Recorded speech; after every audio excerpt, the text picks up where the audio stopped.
Life isn't a straight and narrow road. It has its steep hills, potholes, and sharp curves to help us develop into who we are. Growing up, I never wanted to be a teacher. I actually went to college with the intention of becoming an electrical engineer. But as I struggled through classes, I quickly realized that engineering was not for me. So how did I end up here as the lead ESL instructor at Central Wyoming College without a teaching degree? After college graduation, with a degree in international studies, I got a job as an administrative assistant at the World Relief headquarters in the Chicago suburbs. I loved being part of an organization that was making a positive impact in the States and around the world. To get involved in my local international community, I started volunteering as an ESL teacher assistant, a U.S. citizenship tutor, and a friendship partner to an Afghan refugee family. After my World Relief office relocated, and I later quit a job that I didn't enjoy, I ventured off to teach English in Japan, with only my tutoring experiences as my stepping stone. I taught for Wakaksa Gakuen for a year at its K-9 language school and 11 public elementary schools that it had contracts with. It was a great crash course in teaching English and first time living overseas.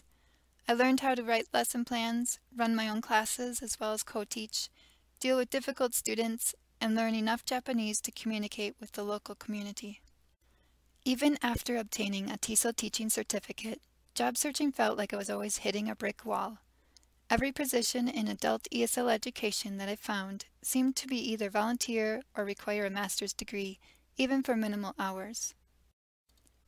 So I returned to teaching English overseas. In the summer of 2004, I taught at 2 English camps, a middle school camp in China and an adult English camp in Japan. After the camps, I was transferred to a 1-year position in Japan at Kanuma Culture and Language Center, where I taught 5-year-olds to adults, including a group of engineers at an engineering company. In the summer of 2006, I taught for Westgate at Tokyo Denki University. These experiences confirmed that I wanted to continue teaching ESL, specifically to adults. But why was I more employable overseas than in my own home country?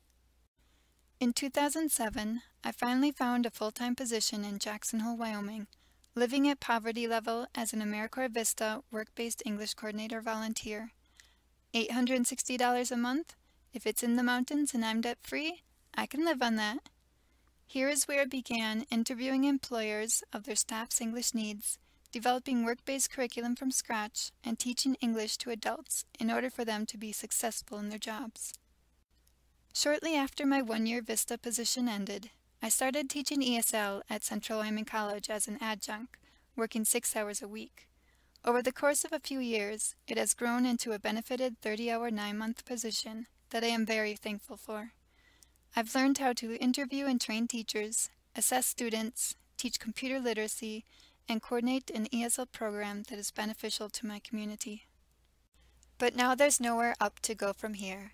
So that's why I've turned to getting a master's in TESOL through the University of San Francisco, so that I have more options in the future, such as being an online instructor, instructional designer, and program coordinator. I appreciate the non-traditional path that I have taken, the journeys that I have experienced, the friendships that I have made, and my students and coworkers that I have met along the way who have molded me into the teacher that I am today.